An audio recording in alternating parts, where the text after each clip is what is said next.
ओम नमो भगवते वासुदेवाय। ओम नमो भगवते वासुदेवाय। ओम नमो भगवते वासुदेवाय। ओम अज्ञानतिमिरन्धस्य ज्ञानाञ्जनं शलाकया चक्षुरुन्मिलितं तस्मै श्री गुरवे नमः। श्री चैतन्य मनोभीष्टं स्थापितं येन भूतले स्वयं रूप कदा मह्यं ददाति स्वापदान्तिकम्। वन्देऽहं श्रीगुरो श्रीयुतपदकमलं श्रीगुरून् वैष्णवांश्च श्रीरूपं साग्रजातं सहगण रघुनाथान्वितं सजीवं साद्वैतं सावधूतं परिजनसहितं कृष्ण चैतन्य देवं श्री राधा कृष्ण पादान् सहगण ललिता श्री विशाखान्वितांश्च। नमः ओं विष्णुपादाय कृष्ण पृष्ठाय भूतले श्रीमते भक्ति वेदांत स्वामिनिति नामिने। नमस्ते सारस्वते देवे गौरवाणी प्रचारणे निर्विशेष शून्यवादी पाश्चात्य देशे तारणे। जय श्री कृष्ण चैतन्य प्रभु नित्यानंद श्री अद्वैत गदाधर शिवासादि गौर भक्त वृंद। हरे कृष्णा कृष्णा कृष्णा हरे हरे, हरे राम राम राम हरे हरे। रामाय रामभद्राय रामचंद्राय वेदसे रघुनाथाय नाथाय सीताय पतये नमः। तो आज से हम रामायण का सुंदरकांड प्रारंभ करने जा रहे हैं। तो ये भगवान रामचंद्र का प्रणाम मंत्र है। तो अलग अलग नाम उनके गुणों के अनुसार और उनके जो भक्त हैं उनको किस तरह से बुलाते हैं। तो दशरथ महाराज उनको राम कह के बुलाते हैं, माता कौशल्या उनको रामभद्र कह के बुलाती हैं, कैकेयी माता रामचंद्र बोलती हैं, वशिष्ठ जी वेद से जो सारे वेदों के मूर्तिमान रूप हैं, ऋषिगण रघुनाथ रघुवंश में आए हैं, रघुवंश में रघुनाथ, माता सीता नाथ बोलती हैं और अयोध्यावासी उनको सीतापति बोलते हैं। तो इस तरह से भगवान के अलग अलग नाम हैं उनके गुणों के अनुसार।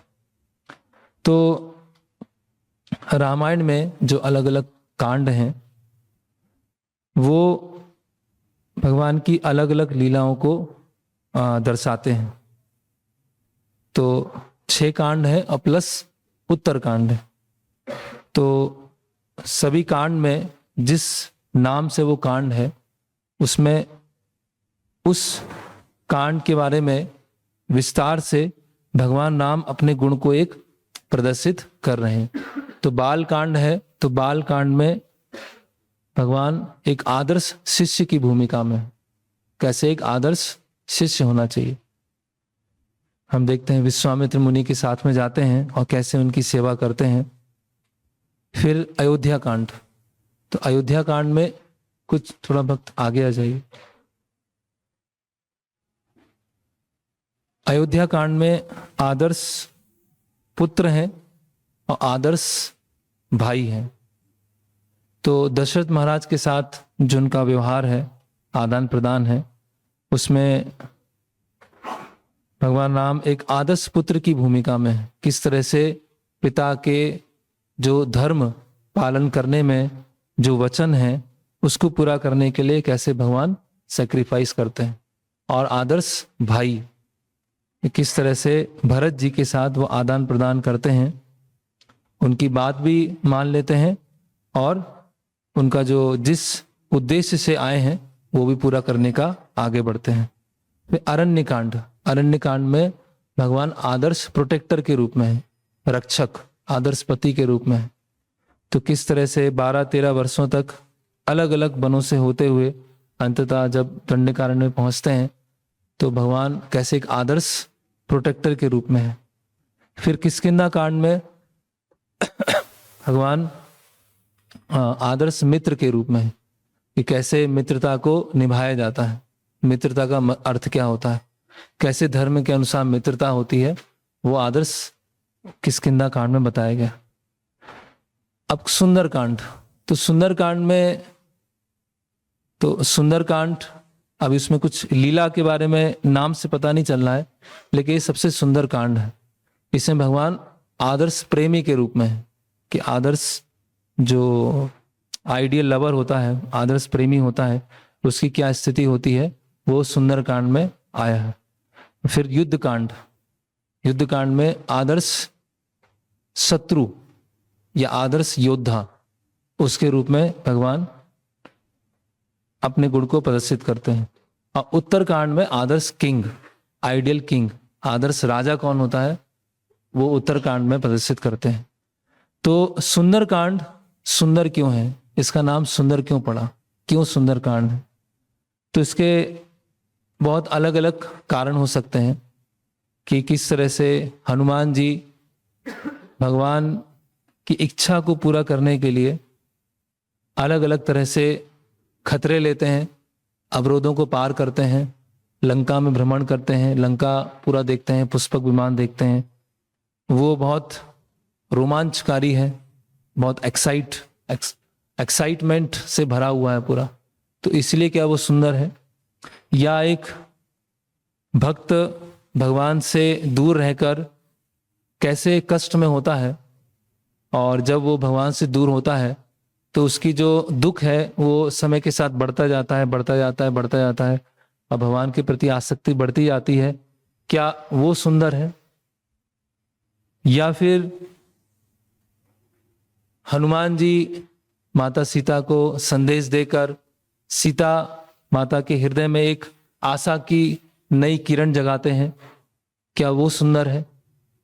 या फिर रावण और लंका के जो राक्षस हैं उनके हृदय में डर बैठाकर, और जब वापस आते हैं पूरी लंका को जला के आते हैं, क्या वो सुंदर है?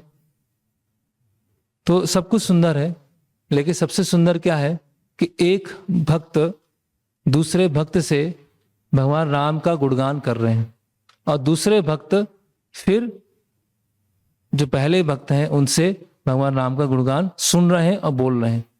तो दो महान भक्त आपस में राम नाम की और राम कथा की चर्चा कर रहे हैं।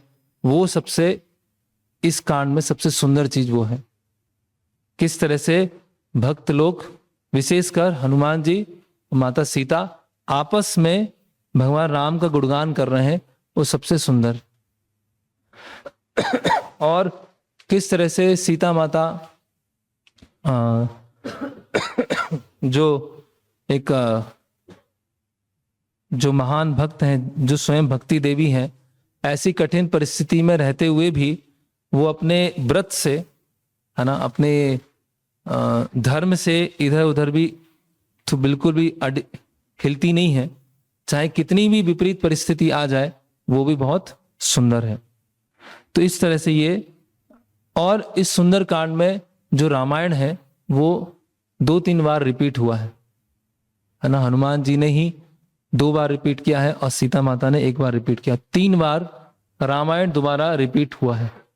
तो वाल्मीकि, और क्या इस सुंदर कांड की जो फलश्रुति है वो भी हम देखेंगे लास्ट में कि इसकी फलश्रुति क्या है, क्या वो सुंदर है। तो जैसे कि बताया गया है कि जहां जहां राम कथा होती है वहां पर हनुमान जी उपस्थित होते हैं, क्योंकि हनुमान जी क्या है, बार बार राम कथा सुनना चाहते हैं, है ना। तो हनुमान जी जब बार बार राम कथा सुनना चाहते हैं, तो हम जैसे जो बद्ध जीव हैं, जो स्ट्रगल कर रहे हैं, संघर्ष कर रहे हैं, हमें बार बार राम कथा को सुनना चाहिए।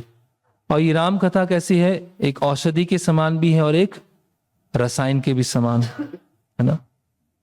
और हम देखते हैं कि विशेषकर उत्तर भारत में राम कथा जगह जगह पर होना, है ना। अभी एक जगह मैं गया था कुछ दिन पहले, तो वहां पर एक रामलीला प्रारंभ हो गई थी कि पहला दिन था, जो नवदुर्गा का पहला दिन था, उस दिन रामलीला चालू हो गई, और वो रामलीला 9 दिन तक चलेगी और 10वें दिन रावण का वध होगा। तो वो संस्कृति वो है, अभी भी है, अभी भी कुछ कुछ बाकी है।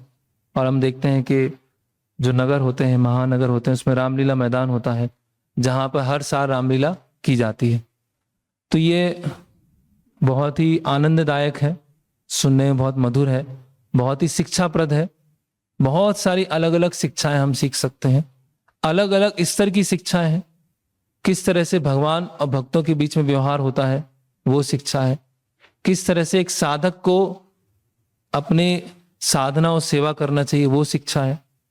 किस तरह से समाज में मर्यादाएं होती हैं, कैसे समाज में धर्म का पालन होता है वो शिक्षा ली जा सकती है। और इस संसार में कैसे वर्णाश्रम के नियमों के अनुसार जीवन जीना चाहिए, और वर्णाश्रम के नियमों के अनुसार सबके अलग अलग रोल क्या होते हैं, पहले तो उस रोल को समझना है और उस रोल के अनुसार उसको पालन करना है। ये भी हम शिक्षा रामायण के द्वारा समझ सकते हैं। तो अभी हम सुंदरकांड प्रारंभ करते हैं। तो सुंदरकांड प्रारंभ करने से पहले उसकी जो भूमिका है, भूमिका से प्रारंभ करेंगे, जिससे हमें उसका जो पृष्ठभूमि है, बैकग्राउंड समझ में आएगा। किस तरह से हनुमान जी एक सर्वश्रेष्ठ भक्त की भूमिका निभा रहे हैं, कैसे भगवान राम भी उनको सर्वश्रेष्ठ भक्त कहते हैं और उनको बहुत बड़ा अंततः उनकी सेवा का पुरस्कार प्राइज देते हैं। तो ये किष्किंधा कांड के अंतिम अध्याय हैं, जिसमें कि जो वानर सेनाएं हैं वो अलग अलग दिशाओं में गई हैं खोज करने के लिए, और 1 महीने का समय दिया गया है और 1 महीने का समय पूरा हो गया है। उसमें से जो 3 दिशाओं की सेनाएं हैं वो वापस किष्किंधा जो है वहां पर वापस आ गई हैं। तो जो दक्षिण दिशा में सेना है वो अभी तक 1 महीना हो गया है, वो वापस नहीं आई है। और फिर वो एक ऐसी जगह पहुंचते हैं जहां पर एक सुरंग होती है ना। उस सुरंग में जाते हैं, बहुत भूखे होते हैं, प्यासे होते हैं, और वहां पर एक सुंदर स्त्री आती है जिसका नाम है स्वयं प्रभा। वो उनको बताती हैं कि आपको आगे क्या करना है। फिर वो समुद्र के नजदीक पहुंचते हैं। समुद्र के नजदीक पहुंचने के बाद जब उनको कोई भी संकेत नहीं मिलता है, कुछ भी क्लू नहीं मिलता है कि अब क्या किया जाए, तो वहां पर अंगद जो होते हैं और अंगद के साथ में जो अन्य वानर होते हैं वो बोलते हैं कि अभी हम यहाँ पर अपने प्राण दे देंगे। और जब प्राण दे देंगे तो वहां पर वो बैठ जाते हैं। और जब वो बैठ जाते हैं वहां पर, तो एक बहुत बड़ा गिद्ध वो देखता है कि ये तो हमें रखा है, यहाँ पे खाना मिल गया है, तो आज तो हम इन वानरों को खा जाएंगे। और जब अंगद जो है इस तरह से बैठ जाते हैं समुद्र के पास में, तो वो भगवान राम के गुणगान गा रहे होते हैं कि किस तरह से भगवान राम अयोध्या से वन में आए, चित्रकूट आए, चित्रकूट से अलग अलग जंगलों में आए, और फिर रावण ने अपहरण किया, है ना।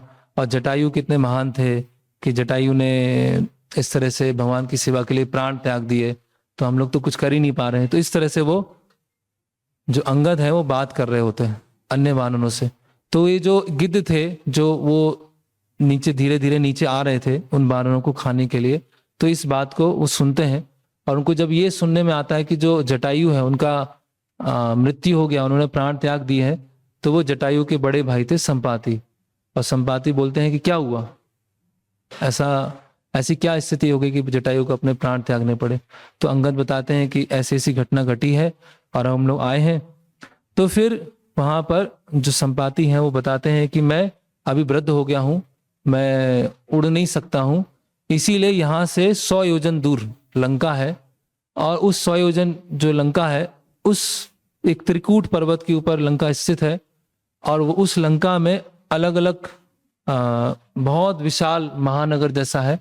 वहां पर एक अशोक वाटिका है, और अशोक वाटिका में एक वृक्ष है, उस वृक्ष के नीचे सीता माता बैठी है, और मैं यहाँ से उनको देख पा रहा हूँ। क्योंकि दृष्टि क्या है, बहुत जो गिद्ध होते हैं उनकी दृष्टि क्या होती है, बहुत तेज, बहुत दूर वो देख सकते हैं। तो जब इस तरह से संपाति वहां बताते हैं तो सारे वानरों में क्या आ जाती है, एक उल्लास आ जाता है, एक उमंग आ जाता है, और बहुत प्रसन्न हो जाते हैं। और अब वो तैयारी करते हैं कि अब इस कार्य को, जो भगवान राम का संदेशा देना है, इस कार्य को कैसे संपन्न किया जाए। तो ये है बैकग्राउंड। अब यहां से हम कथा चालू करेंगे। तो जब संपाति इस तरह से बताते हैं कि ये इस तरह मैं देख पा रहा हूं, 100 योजन दूर लंका में अशोक वाटिका में देख पा रहा हूं, तो शुरुआत में जो जामवन है, अन्य वानरों को विश्वास नहीं होता है। लेकिन जैसे ही संपाति ये बात बताते हैं तो उनके जो जले हुए पंख थे, जो उनके युवा काल में पंख जल गए थे, वो पंख दोबारा वापस आ जाते हैं। क्योंकि एक जो ऋषि थे निशाकार जिनका नाम है, उन्होंने कहा था कि आप वेट कीजिए, आप प्रतीक्षा कीजिए, जब भगवान राम की खोज करते करते यहाँ वानर आएंगे और उनको आप सूचना देंगे तो आपके पंख वापस आ जाएंगे।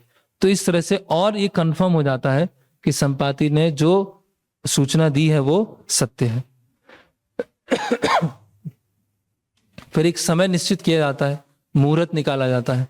तो अभिजीत मुहूर्त में सब निश्चित करते हैं कि जब अभिजीत मुहूर्त आएगा तो उस समय हम ये अपनी यात्रा प्रारंभ करेंगे। और सारे वानर फिर समुद्र के नजदीक में आकर वहां पर खड़े हो गए। तो वानर जो है अभी अवलोकन कर रहे हैं, इंस्पेक्शन कर रहे हैं कि कैसे पार किया जाए, है ना। तो देखते हैं कि समुद्र में तो बहुत विशाल विशाल ऐसे जंगली खूंखार पशु हैं ना, वो जलचर हैं, और ऐसे विशाल विशाल पहाड़ हैं बीच बीच में। और समुद्र की जो लहरें हैं वो इतनी ऐसी लहरें हैं, और ऐसा प्रतीत होता है कि इसको तो पार करना बहुत मुश्किल है, ये तो पार नहीं हो पाएगा। तो वहाँ जो बंदर होते हैं वो थोड़े से चिंतित हो जाते हैं, बहुत अधिक चिंतित हो जाते हैं, और उनको संशय आ जाता है, उनको डाउट आ जाता है कि ये कार्य संपन्न हो पाएगा कि नहीं हो पाएगा, या ये कोई कार्य संपन्न करने में कोई सक्षम है या नहीं है ना। और उनको बहुत इतनी चिंता हो जाती है कि वो सोचते हैं कि अब कैसे किया जाए। तो जब कोई कार्य किया जाता है, जब कोई ऐसी बड़ी सेवा मिलती है, तो जब उस सेवा को करना प्रारंभ करते हैं और उस सेवा की जो विशालता है या सेवा की जो जटिलता है उसको जब देखते हैं तो क्या हो जाते हैं, मन में चिंता आ जाती है कि पता नहीं ये हो पाएगा कि नहीं हो पाएगा, ये संभव है या नहीं है ना।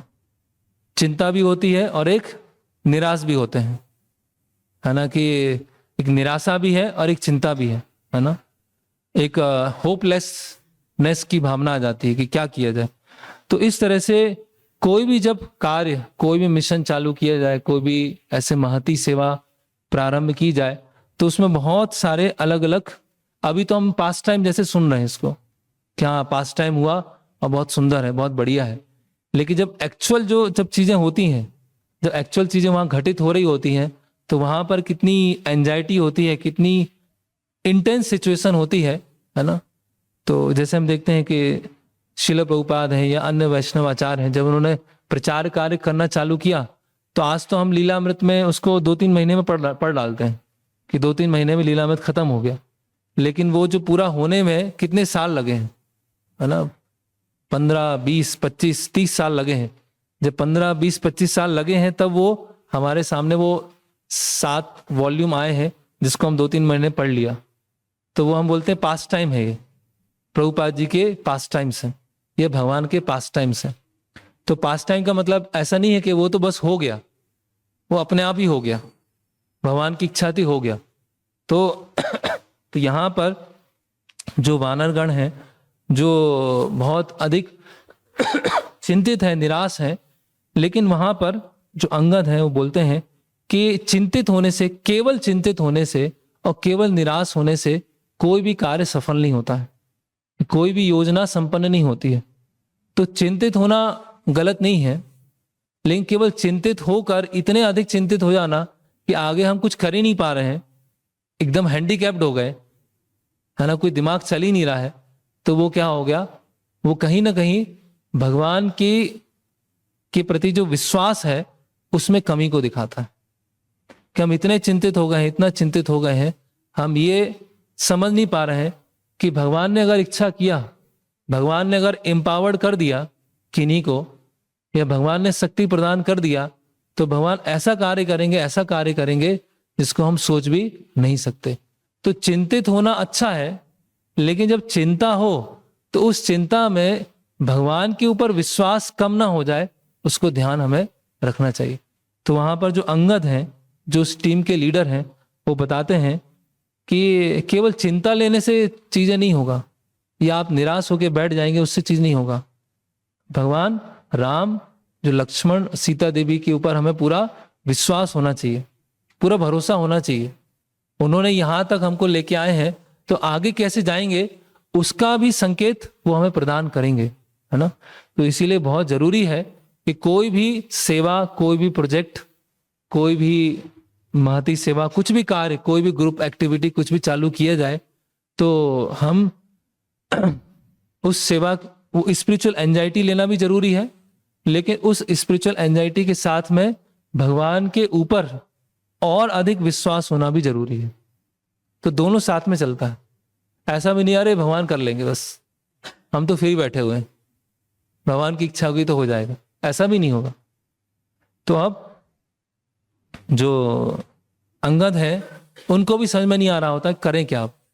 तो वो क्या होते हैं, अपने जो मुख्य जो वानर गण होते हैं, जो टीम के मुख्य मेंबर्स होते हैं, उनको बुलाते हैं और मीटिंग करते हैं कि अभी क्या किया जाए, इस समुद्र को कैसे पार किया जाए, है ना। तो एक दूसरा शिक्षा यहां से आता है कि अगर समस्या में उलझ गए हैं, समझ में नहीं आ रहा है, और जो लीडर हैं वो भी खुद उलझ गए हैं कि अब कैसे किया जाए, तो उनको अन्यों से सहायता लेने के लिए बहुत खुला होना चाहिए, बहुत ओपन होना चाहिए। ऐसा नहीं है कि बस मैं हूं, टीम का लीडर हूं, मैं घोषणा कर दूंगा, वो सबको फॉलो करना है, ऐसा नहीं है। अंगद क्या कर रहे हैं, अभी सब उनके जो मुख्य कोर टीम है, उनके जो कोर मेंबर हैं, उनको बुला रहे हैं और उनसे चर्चा कर रहे हैं अब क्या किया जाए। तो इसीलिए जो एक कृष्ण भावनामृत जो नेतृत्व करने वाले की सेवा में है, उनको ये हमेशा ध्यान रखना चाहिए कि अगर कोई सेवा कर रहे हैं और कहीं फंसे हुए हैं, तो किसी से हेल्प मांगेंगे तो नीचे नहीं हो जाएंगे, छोटे नहीं हो जाएंगे। अगर कोई अन्य समकक्ष से या हमसे जो अधीनस्थ स्थिति में है, उनके पास जाके हम पूछेंगे कि अभी तो समझ में नहीं आ रहा है कैसे किया जाए, है ना। तो ऐसा नहीं कि अरे जूनियर के सामने जाके हेल्प मांगूंगा, मैं तो लीडर हूं, मैं तो बस सुनाता हूं, मैं तो स्टेटमेंट दे देता हूं, ऐसा नहीं है। क्योंकि मुख्य इंपॉर्टेंट क्या है, वो जो पद मिला है वो सेवा के लिए मिला है, वो पद के लिए नहीं मिला है, पद सेवा के लिए मिला है। तो अगर वो सेवा संपन्न नहीं हो पा रही है, तो बेटर है हम नीचे के स्तर पर जाके वहां हम चर्चा करें, वहां वार्तालाप करें, वहां हम डिस्कशन करें, और डिस्कशन से वहां पर जो हम नहीं सोच पा रहे, हो सकता है दूसरे अन्य टीम लीडर सोच पाए, है ना। तो इस तरह से जो अंगद है, मुख्य जो वानर है, उनको वहां पर बुला लेते हैं और उनसे बोलते हैं कि आप में से कौन है जो भगवान राम, लक्ष्मण और फिर सुग्रीव को शुभ समाचार सुनाना चाहेगा, बताइए आप में से कौन है, कौन शुभ समाचार सुनाएगा, है ना। और यहां पर जो भी यहां उपस्थित हैं वो बहुत ही सक्षम है, बहुत ही बलशाली है। तो आप लोग एक एक करके बताइए, अपनी स्ट्रेंथ बताइए, एक एक करके आप अपनी स्ट्रेंथ।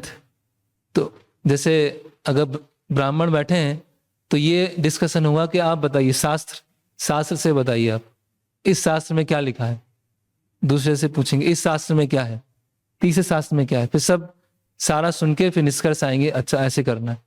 तो अभी वो है, युद्ध होने वाला है, तो अभी वहां पर क्या होगा, बाहुबल की बात हो रही है ना। तो वहां पर गवाक्ष, गवय, सरभ, गंधमादन, मैंद, दुविध, सुसेन, ये सब है वहां पर हैं। जामवन वहां पर है, हनुमान जी वहां पर हैं, अंगद स्वयं टीम लीडर हैं, वो सब वहां पर हैं और सब वहां चर्चा कर रहे हैं कि अब कौन पार करेगा। तो जो गज है उन्होंने बोला मैं 10 योजन जा सकता हूं, 10 योजन की छलांग लगा सकता हूं। एक योजन में कितने किलोमीटर हुए, 12 से 15 किलोमीटर। तो 100 योजन मतलब 1200 से 1500 किलोमीटर की छलांग लगानी है, ऐसा नहीं बीच में रेस्ट करना है, 1200 से 15 किलोमीटर का छलांग लगाना। गवाक्ष बोलते हैं मैं 20 योजन तक जा सकता हूं, गवाय बोलते हैं मैं 30 तक जा पाऊंगा, ऐसे 40, 50, 60, 70। सुसेन बोलते हैं मैं 80 योजन जा सकता हूं। फिर वहां पर जामवन होते हैं। जामवन बोलते हैं कि मैं जब युवा था तब मैं बहुत शक्तिशाली था, और जब भगवान ने त्रिविक्रम अवतार लिया था, वामन देव का अवतार लिया था, और वामन अवतार लेने के बाद जब उन्होंने पूरी पृथ्वी को, अपने पूरे ब्रह्मांड को अपने चरणों से नाप लिया था, तो उन चरणों का परिक्रमा मैंने 21 बार किया था। पूरे ब्रह्मांड का मैंने 21 बार परिक्रमा किया था, और 21 बार परिक्रमा करने के बाद भी मैं थका नहीं था। ये 100 योजन तो कुछ भी नहीं है, पूरे ब्रह्मांड का परिक्रमा कर लिया 21 बार। लेकिन अभी मैं अधिक से अधिक 90 योजन तक जा सकता हूं, उससे अधिक नहीं जा पाऊंगा।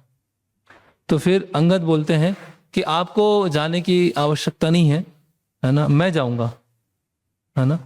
तो मैं 100 योजन जा सकता हूं, लेकिन फिर मैं वापस आ पाऊंगा नहीं आ पाऊंगा वो निश्चित नहीं है ना। तो इस तरह से आपस में चर्चा चल रही होती। तो जामवन बोलते हैं कि आपको जाने की आवश्यकता नहीं है, क्योंकि आप किष्किंधा के राजकुमार हैं, है ना।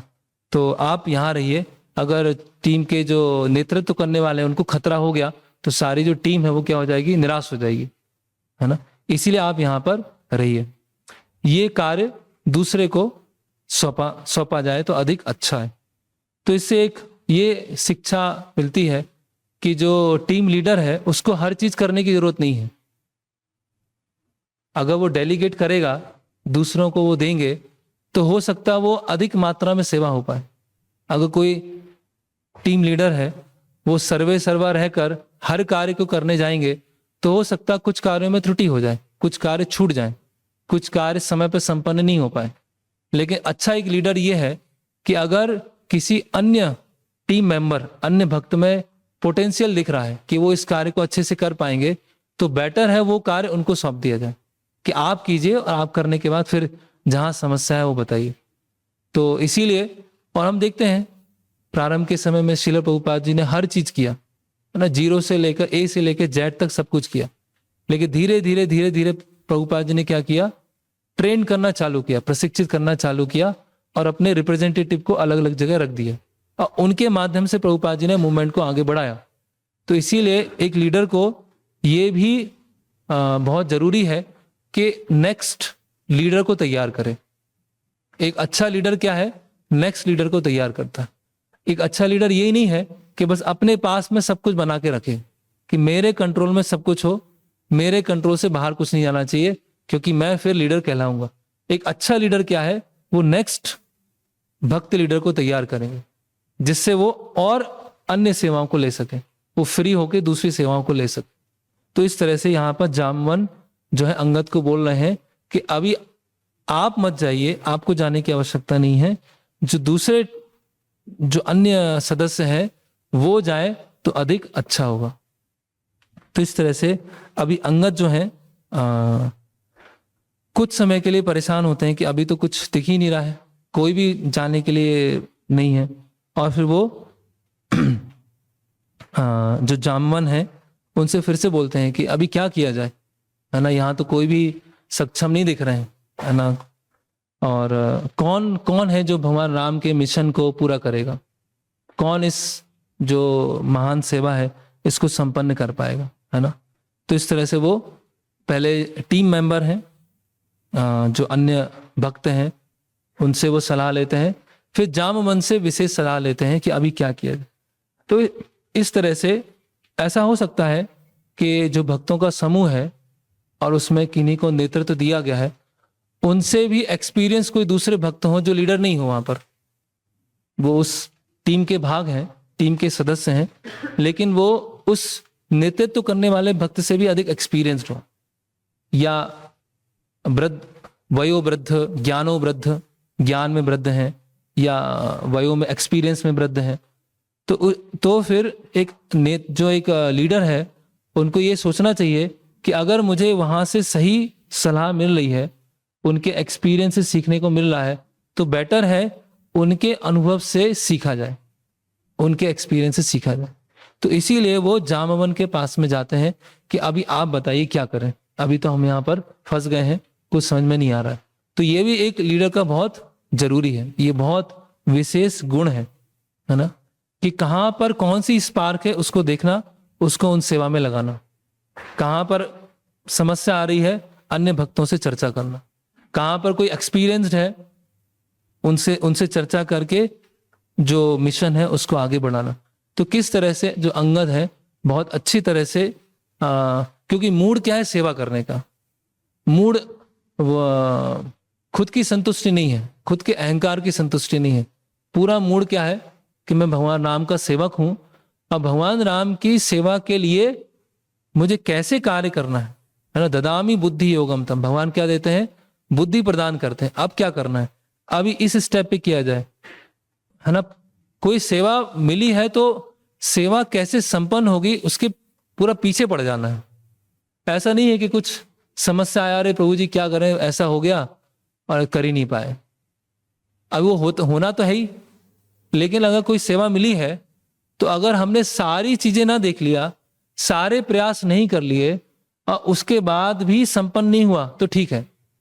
लेकिन अगर हमने सारे प्रयास नहीं किए, सारे अन्य अलग अलग जो भक्त हैं उनसे बातचीत नहीं किया और अपने प्रयासों में कमी किया, और अपने प्रयासों में कमी के कारण हमने ऐसा प्रस्तुत किया कि अरे ये तो हो ही नहीं पाया, तो वो फिर अच्छी भावना नहीं है। इसीलिए एक जो अगर हमें कुछ ऐसी जिम्मेदारी वाली सेवा मिली है और ऐसे कुछ नेतृत्व करने की सेवा मिली है, तो सेवा के ऐसा पीछे पड़ना है, ऐसा पीछे पड़ना है कि उसको संपन्न करके ही आएंगे, कुछ भी हो जाए। कहीं ना कहीं से इधर उधर से मदद लेंगे, इधर उधर से रिसोर्सेज जुटाएंगे, इधर से प्रयास करेंगे, तो वो जो सेवा करने की तीव्रता है उससे भगवान क्या है, सारी सुविधाएं प्रदान करेंगे, भक्तों को प्रदान करेंगे। लेकिन सिंसियरिटी नहीं है और प्रयासों की अपूर्णता है तो भगवान फिर जो अलग अलग सुविधाएं हैं या जो भक्तों का सहयोग है वो प्रदान नहीं करेंगे। तो इस तरह से अंगद जो है बहुत अच्छे से प्रयास कर रहे हैं। फिर जामवन बोलते हैं कि अभी एक यहां पर है जिनके बारे में चर्चा नहीं हुई है, अब वो चुपचाप बैठे हुए यहाँ पर, वो कुछ बोल नहीं रहे, है ना। वो कौन है, आंजनेय, है ना। तो जामवन बोलते हैं कि कुछ दूरी पर वो आंजनेय जो है, हनुमान जी जो है वो बैठे हुए हैं, कुछ यहाँ पर बातचीत नहीं कर रहे हैं। वही एक व्यक्ति है, वही एक जो इस कार्य को संपन्न करने में पूरी तरह से सक्षम है। और फिर जामवन जो है, हनुमान जी वहां चुपचाप बैठे हुए हैं और जामवन जो है हनुमान जी का भी गुणगान करना प्रारंभ करते हैं कि आप वीर वानर लोकस्य सर्वशास्त्र विदाम्बर, कि आप सभी वानरों में सबसे वीर हैं, सबसे शक्तिशाली हैं, शास्त्र विदाम्बर, और आप बुद्धि, जो आपकी बुद्धि है उसका कोई मैच नहीं है ना, उसका कोई कंपैरिजन नहीं, उसकी कोई तुलना नहीं है। तुष्णीम एकात्मतम आश्रित हनुमान किम न जल्पसी, कि आप ज्ञान और विज्ञान दोनों में क्या है, बहुत निपुण है, तो आप कुछ बोलते क्यों नहीं है, चुपचाप क्यों बैठे हैं। हनुमान किम ना जल्पसी, आप बोलते क्यों नहीं, है ना। आपके जो स्ट्रेंथ है, आपके हर जो बाहु है ना, उसमें जो स्ट्रेंथ है वो जैसे गरुड़ जी के पंख होते हैं, जैसे गरुड़ जी के पंख में स्ट्रेंथ है, उसी तरह से आपके जो बाजू है उसमें वो स्ट्रेंथ है। बलम बुद्धिम च तेजसा सत्वम च हरिसत्तमम विशिष्टम सर्वभूतेषु किम आत्मनम न सज्जसे, कि आप बलवान है, बुद्धिमान है, बहुत तीव्र तरह से जा सकते हैं और सभी आपके अंदर गुण हैं, इस तरह से वो बताना चालू करते हैं। हम सभी में से केवल आप ही हैं जो इस विशाल समुद्र को पार कर सकते हैं। अभी वो हनुमान जी की जो बचपन में घटना हुई थी उसको वो हनुमान जी को स्मरण दिलाते हैं कि एक बार अंजनी पुत्र आंजनेय जो है वो खेल रहे होते हैं और सूर्य को देखते हैं, और सूर्य को देखते हैं तो उनको लगता है कुछ फल है, और वो जाते हैं, छलांग लगाते हैं सूर्य को खाने के लिए। तो इंद्र क्या होते हैं, इंद्र चिंता में आ जाते हैं कि ये कौन सा बालक है जो सूर्य को ही खाने के लिए गया है। तो इंद्र क्या करते हैं, अपने वज्र से प्रहार करते हैं। अब वज्र से प्रहार करके उनका जो चिन्ह जो ठोड़ी होती है उसको वो क्षति पहुंचाते हैं, और हनुमान जी क्या हो जाते हैं वहां पर अचेतन अवस्था में पहुंच जाते हैं। तो वायुदेव देखते हैं कि मेरे पुत्र को ऐसा हुआ है, तो वायुदेव क्या करते हैं, पूरे ब्रह्मांड की वायु को खींचते जाते हैं, खींचते जाते हैं, खींचते जाते हैं। और जब खींचते जाते हैं तो सारे जीव, सारे ब्रह्मांड के जीव क्या हो जाते हैं, चिंतित हो जाते हैं कि अब क्या होगा, है ना। तो फिर वहां पर इंद्रदेव और अलग अलग ऋषि मुनि आते हैं और वायुदेव को शांत करते हैं, और फिर उनको हनुमान जी को वरदान देते हैं, है ना, कि कोई भी अस्त्र, कोई भी मनुष्य, कोई भी दैवी पुरुष, कोई भी आपको नुकसान नहीं पहुंचा पाएगा, है ना। और इंद्र बोलते हैं कि आपको मैं स्वच्छंद मरण का वरदान देता हूं, कि जब आपकी इच्छा होगी तभी आप मृत्यु को स्वीकार करेंगे। तो इस तरह से वो जामवन जो है हनुमान जी की जो शक्तियां हैं उसको याद दिलाते हैं। मारुतस्य औरसा पुत्रा तेजश्चा अपि तत्समा तुम ही वायु सुतो वत्सा प्लवेन चा अपि तत्समा, कि आप वायु वत्स, आप वायु के पुत्र हैं, है ना। आप में गति, आप किसी भी स्थान पे जा सकते हैं, आप किसी भी स्थान में जाकर जो बहुत ही सीक्रेट से सीक्रेट जगह होंगी वहां पे भी आप प्रवेश कर सकते हैं, है ना। और आप ही एकमात्र सक्षम है जो इतनी बड़ा जो वहां पर योजन पार कर सकते हैं, और आप और गरुड़ शक्ति में दोनों एक समान है। इसीलिए अभी आप प्रारंभ कीजिए और हम सबके हृदय में जो एक दुख का भाव आ गया है, निराशा का भाव आ गया है, उसको निकालिए, है ना। तो इस तरह से हम देखते हैं कि जामवन जो है हनुमान जी को क्या दे रहे हैं, एक प्रोत्साहन दे रहे हैं, है ना, उनको बढ़ावा दे रहे हैं, इनकरेज कर रहे हैं कि हाँ आप कीजिए, आपके अंदर बल है, बुद्धि है, वायुपुत्र है, कहीं भी जा सकते हैं, आप गरुड़ जी के समान हैं, है ना। उनकी जो वास्तविक शक्ति है, वास्तविक क्षमता है, जो भगवान की सेवा में अभी लग सकती है, लगने वाली है, उसको क्या कर रहे हैं हनुमान जी, जामवन जो है स्मरण दिला रहे हैं। तो इसी तरह से हमें भी जब हम सेवा, कोई ऐसी सेवा करना प्रारंभ करते हैं तो ऐसे भक्तों से हमें घिरे होना चाहिए जो हमें अपनी सेवा में बढ़ावा दें।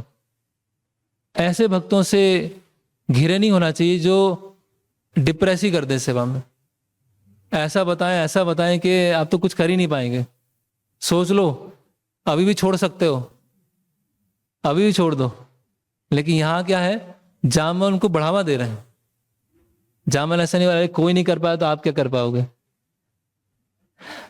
तो इसीलिए जैसे वो उदाहरण है कर्ण और शल्य का उदाहरण है।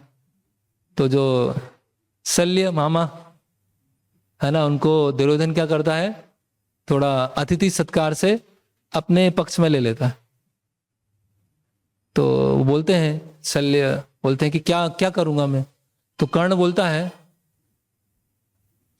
बोलते हैं कि अर्जुन जो है मेरा सबसे प्रमुख प्रतिद्वंदी है। तो अर्जुन का सारथी तो बहुत वो है, बहुत मजबूत है, मेरे ऐसे कोई सारथी नहीं है, तो आप मेरे सारथी बन जाइए, है ना। अर्जुन के सारथी तो श्री कृष्ण स्वयं है, तो आप मेरे सारथी बन जाइए। तो शल्य बोलते ठीक है, मैं आपका सारथी बन जाता हूं।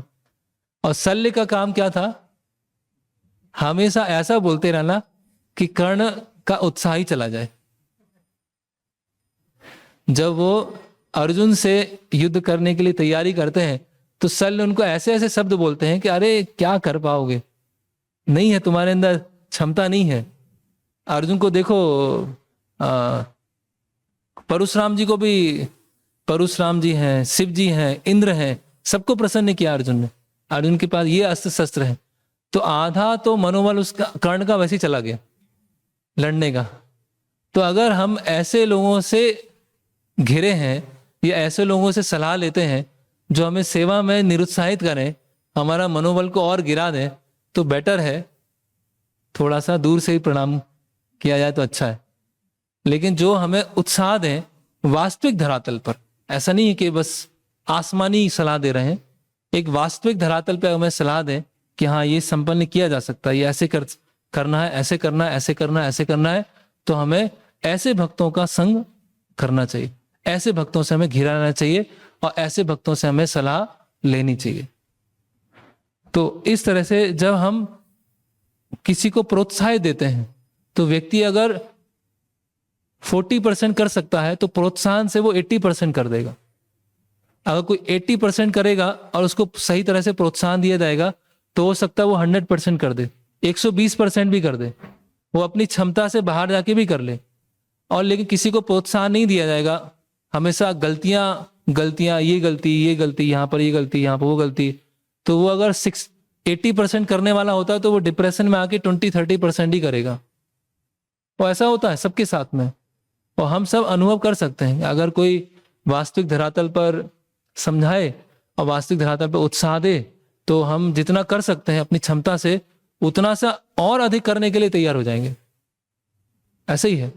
और अगर कोई ऐसे शब्द बोले जिससे व्यक्ति और डिप्रेशन में चला जाए तो जितना कर पाएगा उतना भी नहीं कर सकता है। तो इस तरह से जामवंत वो समझाते हैं। और जामवंत क्या बोलते हैं? उत्तिष्ठ हरि शार्दूला लंघस्य महाअर्णम परा ही सर्वभूतानाम हनुमान या गति तव। के सिंह रूपी वानर उठो, आप क्या है शेर के समान है, चुपचाप मत बैठो, उठो अभी, है ना। उत्तिष्ठ और उत्तिष्ठ हरि शार्दूला, शार्दूला मतलब सिंह, शेर।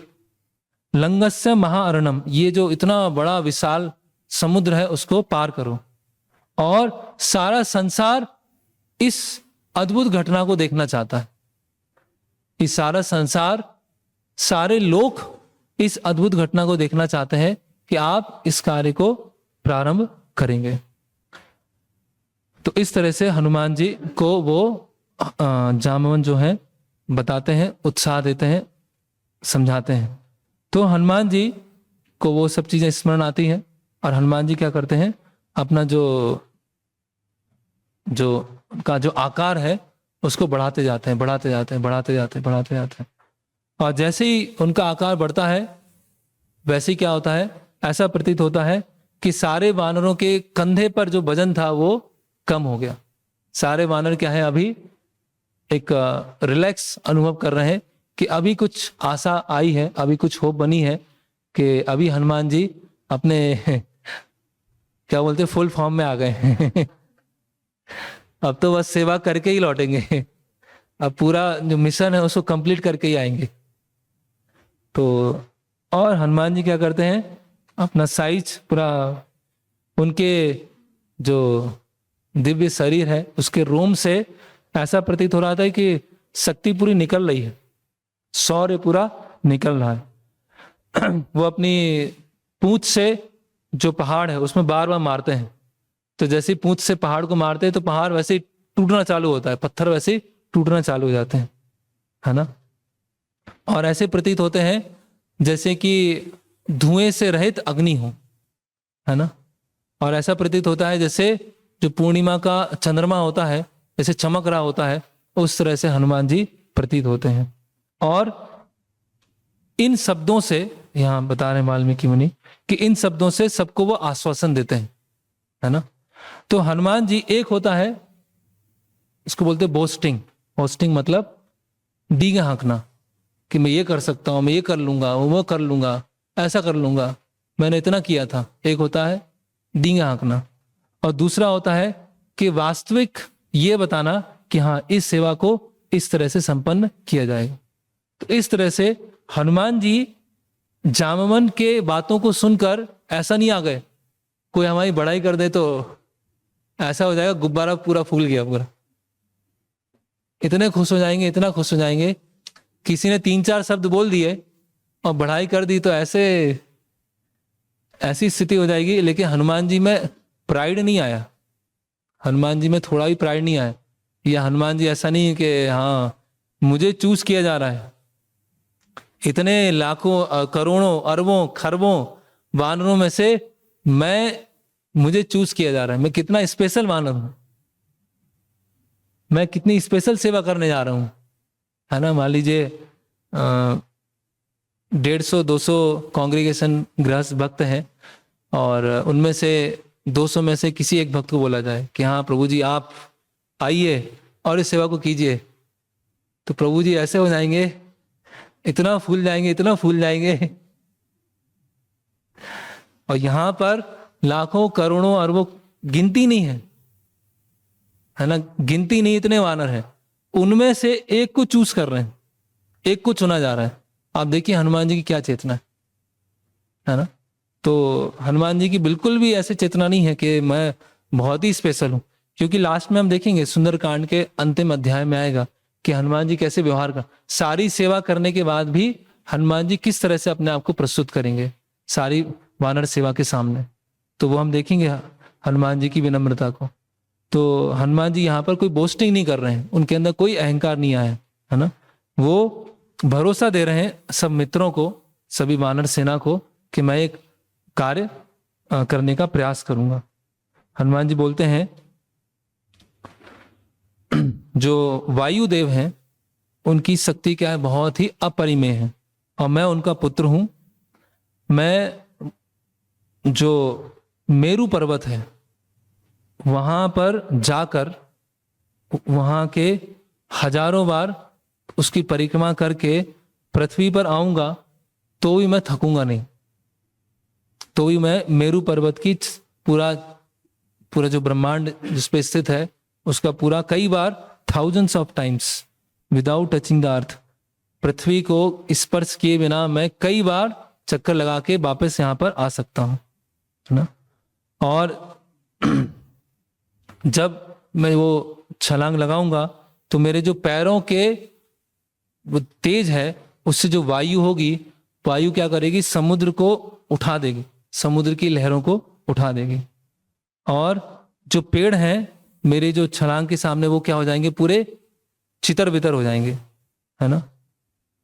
केवल गरुड़, वायु और मैं, केवल हम 3 लोग इस कार्य को संपन्न कर सकते हैं।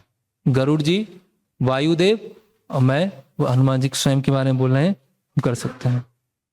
और मैं आप लोगों को आश्वासन देता हूं कि मैं सीता माता से मिलूंगा। आप अपने दुख को त्याग दीजिए, आप अपनी चिंता को त्याग दीजिए। मैं हजारों योजन जा सकता हूं, ये 100 योजन क्या है, हजारों योजन जा सकता हूं बिना थके हुए। जिस तरह से एक बार गरुड़ इंद्रलोक गए और इंद्रलोक जाकर वहां से अमृत का कलश लेके आए थे, उस तरह से अगर सीता देवी लंका में नहीं मिली तो मैं इंद्रलोक भी चला जाऊंगा, पाताल लोक भी चला जाऊंगा, ब्रह्मांड के किसी भी कोने में चला जाऊंगा, लेकिन सीता देवी से मिलकर उनको आश्वासन देके आऊंगा। तो इस तरह से जब हनुमान जी ये सब बोलते हैं तो सभी वानर सेना क्या हो जाती, बहुत प्रसन्न हो जाती हनुमान जी के ये शब्दों को, कि हनुमान जी अभी पूरी तरह से डिटरमाइन है कि ये इस सेवा को वो संपन्न करके आएंगे। और वो जो सेवा वो जो बोल रहे हैं संपन्न करने का, वो कोई आवेग में आके नहीं बोल रहे हैं, है ना, या किसी ने चढ़ा दिया उसके लिए नहीं बोल रहे हैं, वो वास्तविक धरातल में बोल रहे हैं कि ऐसे 3 लोग ही हैं जो इस कार्य को संपन्न कर सकते हैं, गरुड़ जी, वायुदेव या मैं।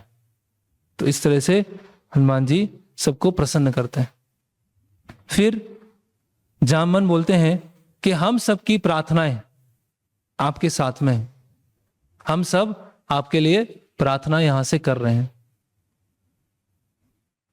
आप खड़े होइए और इस समुद्र को लांघिए, और हम सबके प्राण आपके साथ में जा रहे हैं। हमारी प्रार्थनाएं आपके साथ में है, हम सबके प्राण हैं जो आपके साथ में जा रहे हैं।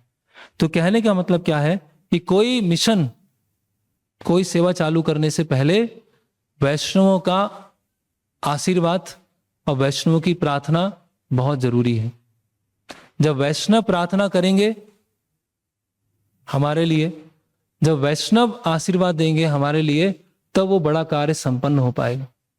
तो यहां पर क्या बोलना है जामन, कि हमारी सबसे बेस्ट प्रेयर्स और थॉट्स आपके साथ जा रही हैं, हमारे जो प्राण हैं वो आपके साथ में जा रहे। तो इसीलिए बहुत महत्वपूर्ण है।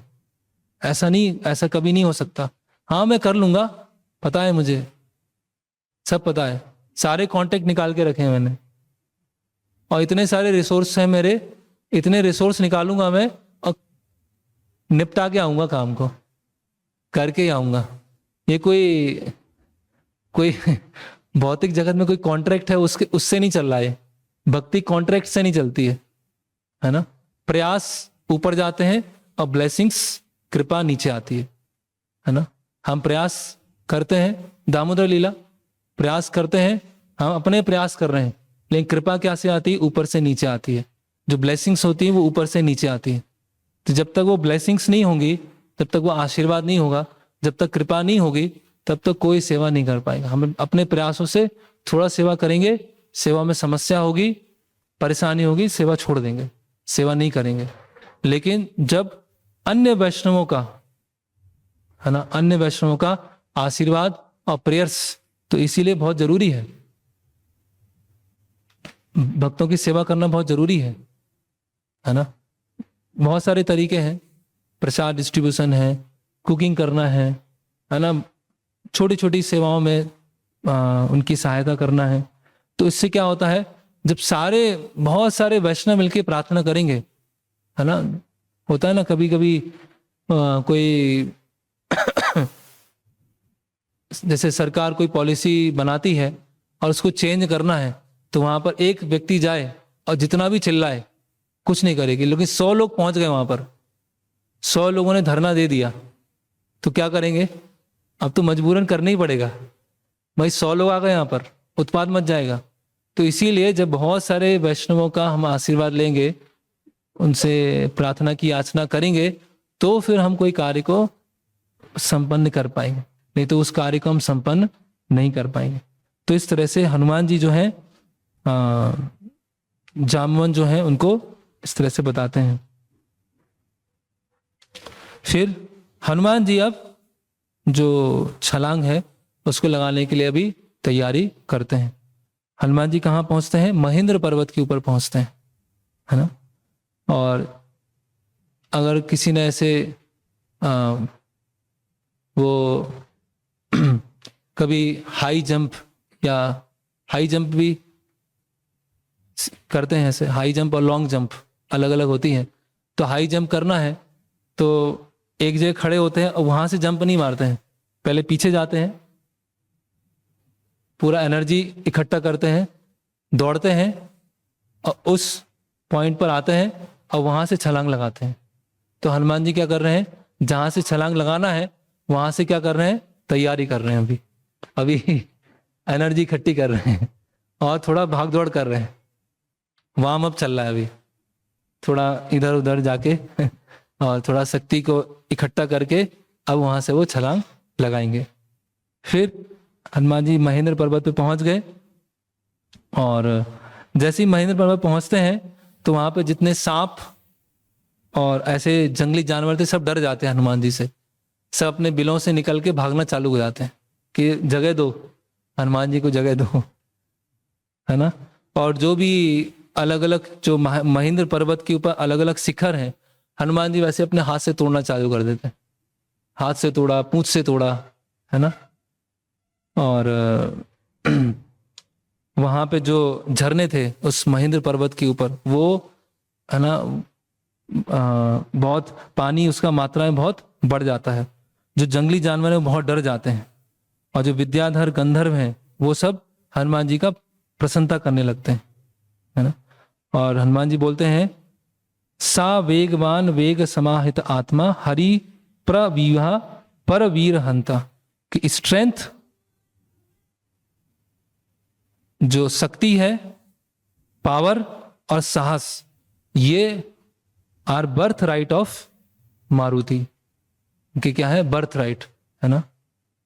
और वो आवश्यक वेग और शक्ति को संचित करने के लिए महेंद्र पर्वत पर ऐसे दौड़ लगाते हैं। तो यहां पर किष्किंधा कांड पूरा होता है। अभी यहां से सुंदरकांड चालू होगा। तो इस तरह से ये किष्किंधा कांड का क्या था? एक इंट्रोडक्शन था कि किस तरह से हनुमान जी अभी यहां पर तैयार होते हैं, अन्य जो वैष्णव गण उनके तो अभी थोड़ा सा 5-7 मिनट और लेंगे उसके बाद। तो अभी महत्वपूर्ण यह है कि सीता देवी जो है वो आचार्यगण श्री वैष्णव बताते हैं कि सीता देवी भक्ति को भी रिप्रेजेंट करती हैं और एक जीव को भी रिप्रेजेंट करती है, और अंतरंग शक्ति तो है ही, वो भगवान की अर्धांगिनी है। तो जब जीव भोग करना चाहता है, जो मारीच है वो किसको रिप्रेजेंट करता है? इंद्रिय विषयों को रिप्रेजेंट करता है। और जो रावण है वो रिप्रेजेंट करता है कंडीशन माइंड।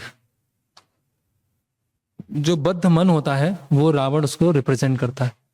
तो जब जीव है इंद्रिय विषयों के प्रति आकर्षित होता है, जिस तरह से सीता देवी एक तरह से, एक दृष्टिकोण से, जब मारीच गोल्डन जो डियर है, स्वर्ण मृग है, उससे आकर्षित हुई तो रावण ने कैप्चर कर लिया।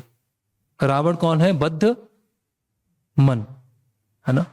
और उस बद्ध मन ने सीता देवी को कहां रख दिया? लंका में रख दिया। और लंका क्या है? ये शरीर या ये भौतिक जगत।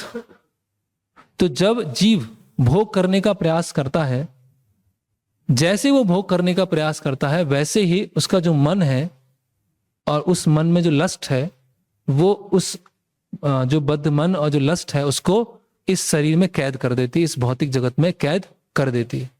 और इस शरीर में कैद होने के बाद, इस भौतिक जगत में कैद होने के बाद वो जीव क्या होता है? भगवान से दुख का अनुभव करता है। और जितना भगवान से वो दुख का अनुभव करता है, उससे अधिक भगवान अनुभव करते हैं।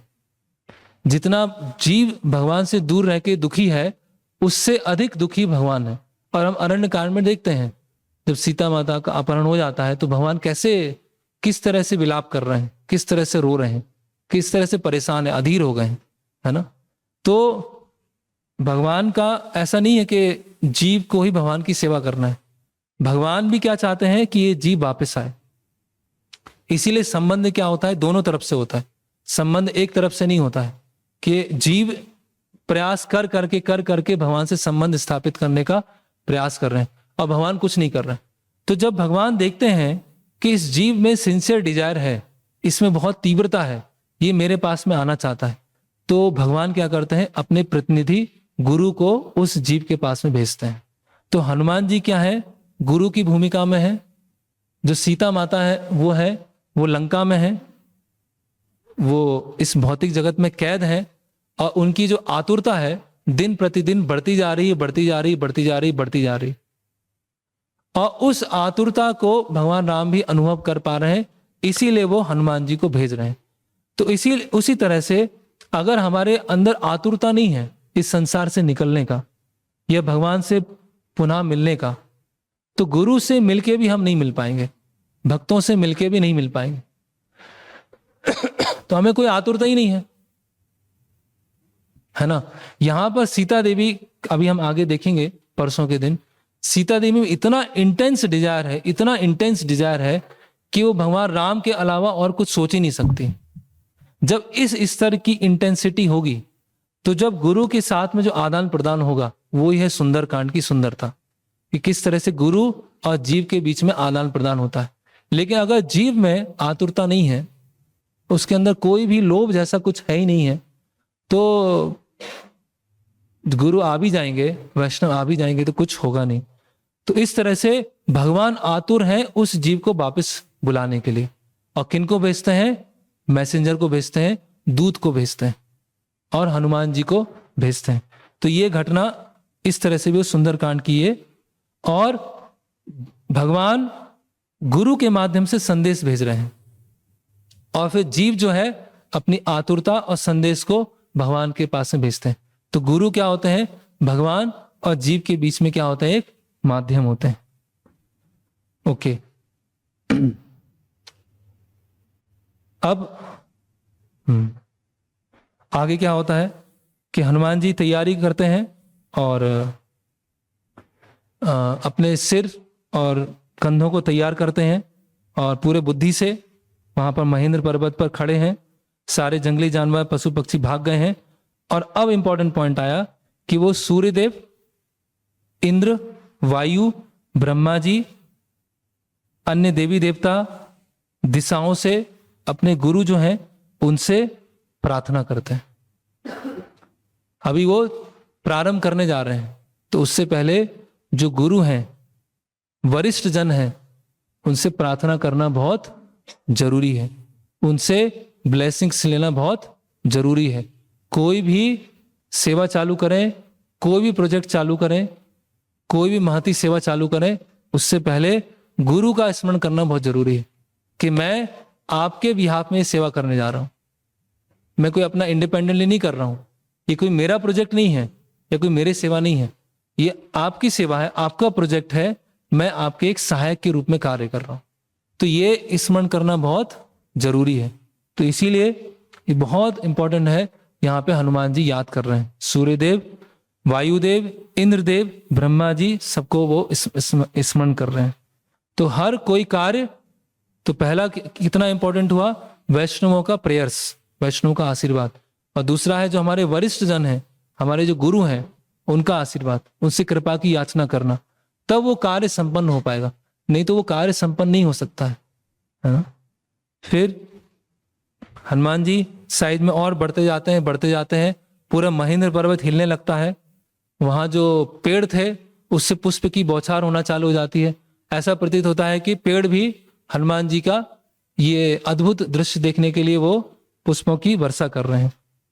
हनुमान जी जोर से चिल्लाते हैं और सांप इतना डर जाते हैं वहां पर, सांप और जंगली जानवर, कि उनके मुख से विष निकल जाता है और सारे विद्याधर अलग अलग लोग वहां से भाग जाते हैं और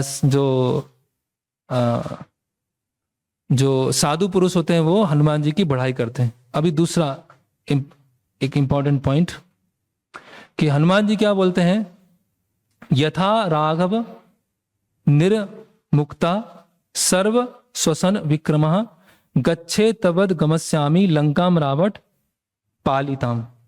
कि जिस तरह से भगवान राम का बाण एक बार छूटता है और वहां तक पहुंचता है और जो लक्ष्य है उसको भेद के आता है और बाद में दोबारा भगवान राम के तर्कस में चला जाता है, उसी तरह से मैं भगवान राम के बाण की तरह जाऊंगा, उस कार्य को संपन्न करके आऊंगा और वापस भगवान राम के तर्कस में चला जाऊंगा।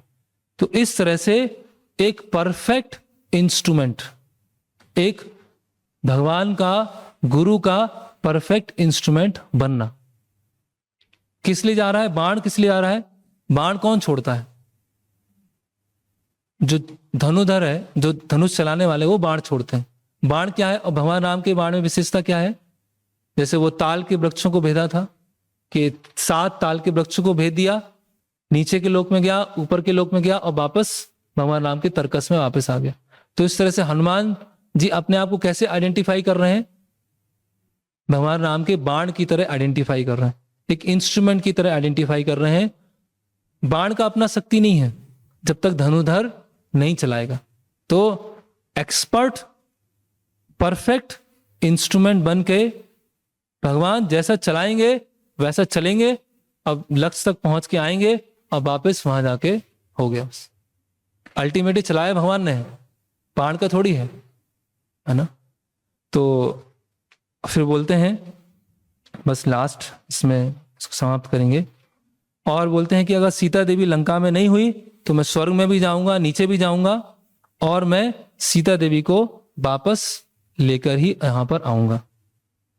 और फिर हम आगे सुंदरकांड में देखेंगे कि सीता देवी हनुमान जी को मना कर देते हैं साथ में जाने के लिए 2 कारणों से। पहला कारण यह है कि भगवान राम स्वयं आए, रावण को माने, जिससे उनकी महानता बढ़े, और दूसरा वो किन्हीं अन्य पुरुष को स्पर्श नहीं करना चाहते। तो ये 2 कारणों की वजह से सीता देवी मना कर देती हैं कि मैं अभी वापस नहीं जाऊंगी। तो हनुमान जी सीता देवी की इच्छा के लिए उन्होंने जो व्रत लिया है कि मैं सीता देवी को वापस लेके आऊंगा, उस व्रत को परिवर्तित कर देते हैं। हालांकि हनुमान जी ने बोला है कुछ भी हो जाए मैं सीता देवी को वापस लेके आऊंगा, लेकिन सीता देवी की इच्छा के लिए वो अपनी व्रत को भी परिवर्तित कर देते हैं। उसी तरह से रामायण में आता है, भरत जी संकल्प लेते हैं कि अगर भगवान राम अयोध्या वापस नहीं आएंगे तो मैं भी उधर ही रहूंगा, मैं भी जंगल में रहूंगा, मैं वापस नहीं आऊंगा। लेकिन भगवान राम की इच्छा के लिए वो अपने संकल्प को भी परिवर्तित कर लेते हैं। तो इसी तरह से भक्त को ये सोचना चाहिए मैं क्या चाहता हूं वो इतना इंपॉर्टेंट नहीं है, भगवान क्या चाहते हैं वो इंपॉर्टेंट है। भगवान की इच्छा के अनुसार, गुरु की इच्छा के अनुसार अपने आप को मोल्ड करने के लिए तैयार होना चाहिए। अगर किसी भक्त ने संकल्प ले लिया, प्रतिज्ञा ले ली कि मैं ऐसा ही करूंगा, जो कि सेवा के अनुसार ही है, लेकिन उस सेवा में कुछ फाइन ट्यून की जरूरत पड़ा कि गुरु ने बोला कि आप इसको चेंज कीजिए, ऐसा ठीक नहीं है, ये कीजिए, तो उसके लिए हमें तैयार रहना चाहिए, जिस तरह से हनुमान जी और भरत जी ने किया। ओके, लास्ट तो उन्होंने छलांग लगाते हैं। जैसे ही छलांग लगाते हैं तो पेड़ उखड़ के आ जाते हैं। जो पर्वत के ऊपर पेड़ थे वो पूरा उखड़ के आ जाते हैं, और ऐसा लगता है कि पेड़ जो है हनुमान जी का, जैसे कोई कार्य होता है ना, सुस्वागतम किया जाता है, उस तरह से पेड़ क्या कर रहे हैं, अभी स्वागत कर रहे हैं। और वहां जो पर्वत है वो छिन्न भिन्न हो जाता है, और जैसे एक 5 मुख वाला जो सर्प होता है, फैला होता है, उस तरह से हनुमान जी ने अपने हाथ फैला के आगे वो बढ़ रहे हैं। उन सूर्य की जो गर्मी है उनको परेशान नहीं कर पा रही है, और जो हवा है वो बहुत एकदम ठंडी हो गई है। और वहाँ के जो साधु हैं, देवता हैं, गंधर्व हैं, दिक्पाल हैं, नाग हैं, यक्ष हैं, सब उनकी बढ़ाई करते हैं, और हनुमान जी की वहां पर वो आगे बढ़ते हैं। तो इस तरह से हनुमान जी ने दिव्य जो छलांग है ना, वो उन्होंने लगाया। और इस तरह से हम कंपेयर कर सकते हैं, जो हमने कई बार देखा है, श्रील प्रभुपाद जी ने समुद्र पार किया है ना। प्रभुपाद जी ने कलकत्ता में बैठे और बोस्टन में पहुंचे। तो जिस तरह से हनुमान जी को अलग अलग अभी बहुत सारी बाधाएं आने वाली हैं, और एक एक से बहुत विशाल बाधाएं आएंगी, हनुमान जी कैसे पार करते हैं। उस तरह से श्रील प्रभुपाद जी को भी जब जलदूत में बैठते हैं और जब जाते हैं तो बहुत सारी अलग अलग बाधाएं आती हैं, लेकिन जिस तरह से हनुमान जी ने पार किया, हनुमान जी के पद चिन्हों को फॉलो करते हुए प्रभुपाद जी ने, और वो भी लंका, हनुमान जी लंका पहुंचे और अमेरिका भी लंका से कम नहीं है। तो इस तरह से आज हम यहाँ पे विराम लेते हैं। कल हम प्रारंभ करेंगे हनुमान जी का मिशन कैसे एक एक स्टेप पार करते हैं। हरे कृष्णा कृष्णा कृष्णा हरे हरे, हरे राम राम राम हरे हरे। भगवान श्री रामचंद्र की जय, श्री राम, श्री वाल्मीकि रामायण की जय, हरे कृष्णा, श्रील प्रभुपाद की जय।